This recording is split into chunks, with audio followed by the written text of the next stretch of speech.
श्री संजय शेंडे. मी इयत्ता 8वी मध्ये शिकत आहे.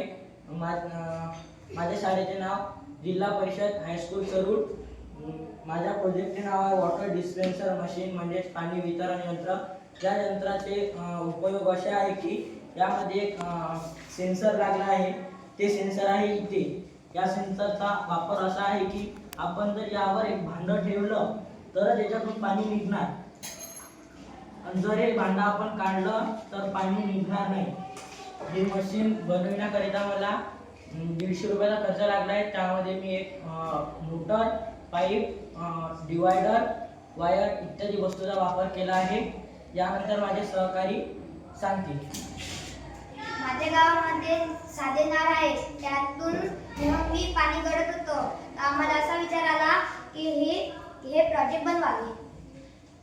हे प्रोजेक्ट सार्वजनिक ठिकाणी लावण्यासाठी खूप उपयोगी आहे, जसे की शाळा, मंदिर, बस स्टँड, रेल्वे स्टँड, ग्रामपंचायत. हे प्रोजेक्ट बनवल्यामुळे गावात पाणी बचवण्यासाठी उन्हाळ्यात लय कामाला येतात. ओके. या पाण्याची बचत कशी होणार?